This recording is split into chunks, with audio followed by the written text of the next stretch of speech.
Bible sexist? And I will present with you the case for the prosecution and the case for the defence. And let's start with the prosecution. I would definitely agree that the Old Testament and the Hebrew Bible, it's quite sexist.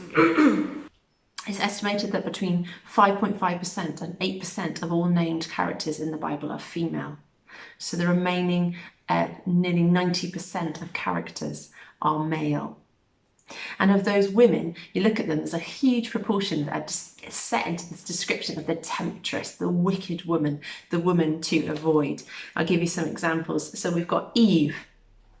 She's the very first woman, but she's also the very first woman to fall.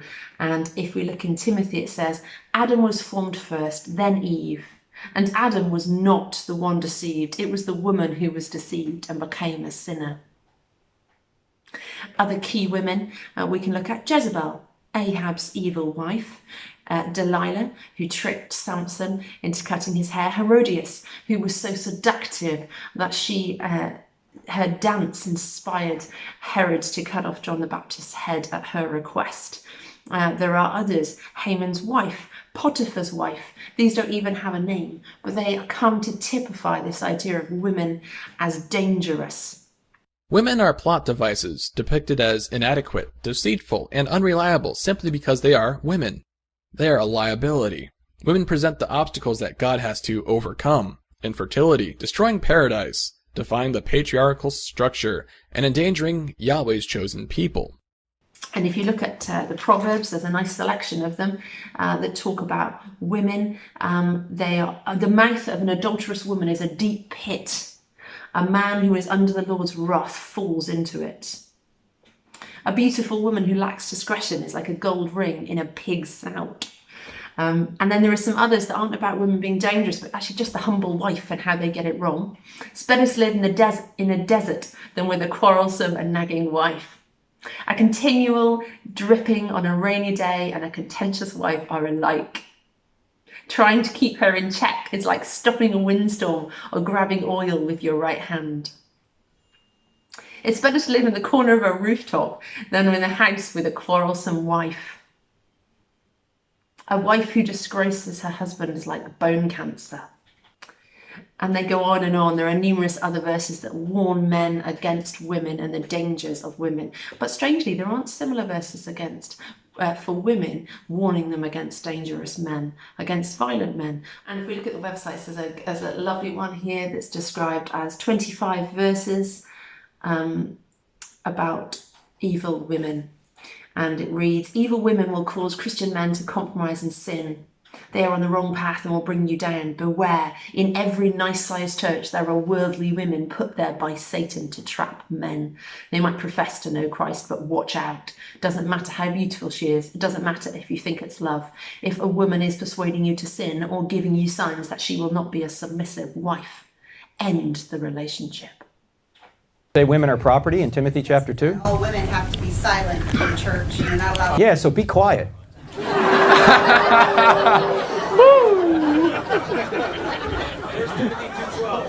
Nice, this is exactly why. Can't you see? A woman should learn in quietness and full submission. I do not permit a woman to teach or to assume authority over a man. She must be quiet. And in relationship, wives, submit to your husbands as you do to the Lord. For the husband is the head of the wife, as Christ is the head of the church, his body, of which he the Saviour. Now, as the church submits to Christ, so also wives should submit to their husbands. Submission. Oh, that word. Being submissive.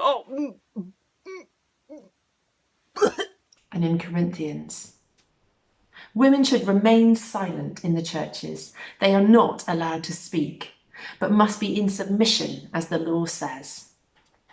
If they want to inquire about something, they should ask their own husbands at home, for it's disgraceful for a woman to speak in church. And these descriptions in the Bible have been used to justify women not teaching in churches, not holding leadership in churches and in society as a whole.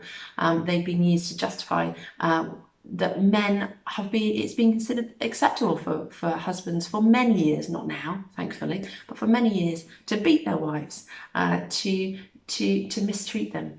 And they've used these verses.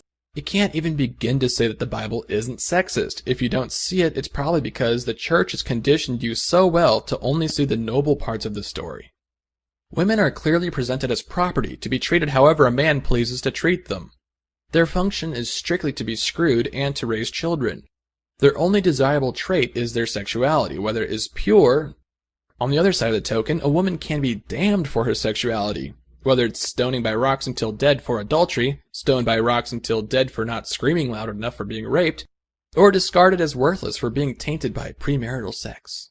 And there are a number of people who are saying that now is the time that we as society need to reject this perception of women and rise up, and that the only way to free ourselves is to reject all of these outdated images from the Bible and outdated descriptions of women.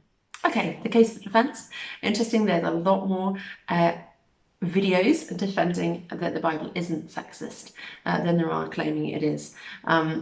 So here's a couple. Women are very much mentioned and very much important in the plan of God. And we see this, I think, mostly in the life of Jesus, at a time where women were kind of downtrodden, their words were not taken seriously, indeed their testimony was worth half of that of a man. It wasn't taken seriously, but what do we see? On the most important event, the resurrection of Jesus, we see it's women who were the first ones there, and the men had to rely on the testimony of these women. Now that is completely countercultural.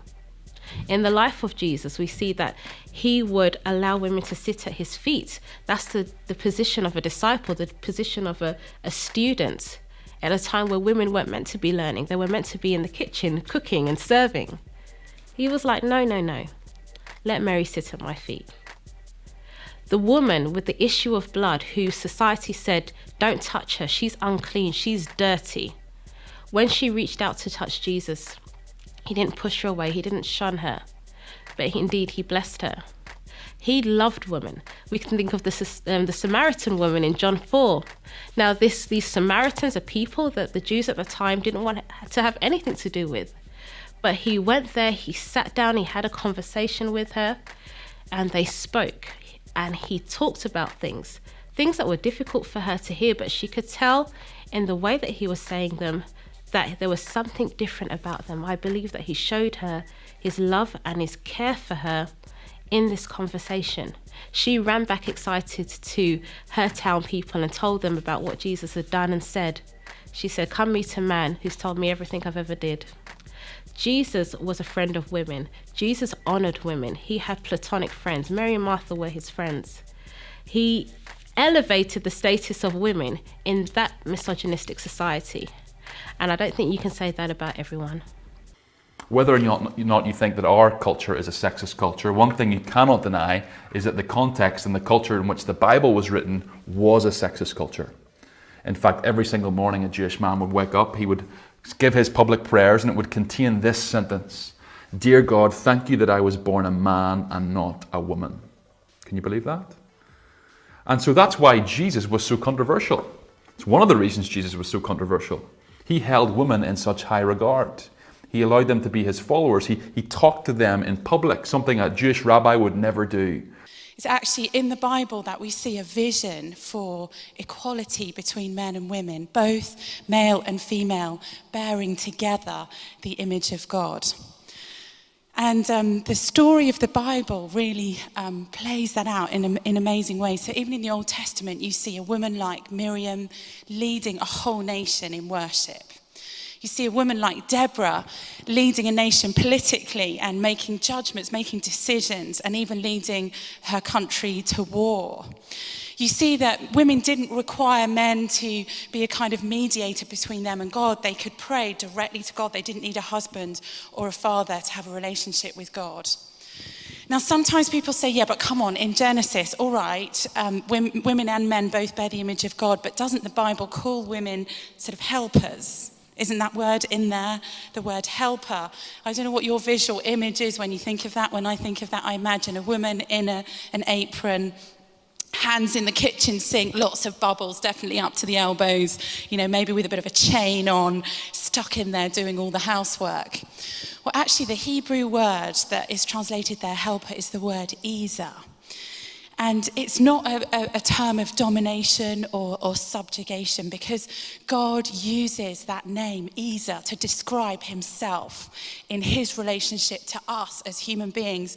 God is our Ezer. He is our helper. It's a powerful, strong, amazing, not sexist image.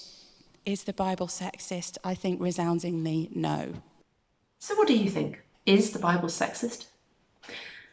Is it time that we updated a patriarchal, sexist script and came up with something more relevant for women today? Are women making a fuss over nothing? It's perfectly reasonable. Or was Jesus a feminist, and was the life he presented a radical approach to women at the time? And that should lead us not just to emulate what he did, but the path he followed, a radical approach that includes women, that includes men, that brings the church into its fullness. Right, over to you. Let's discuss.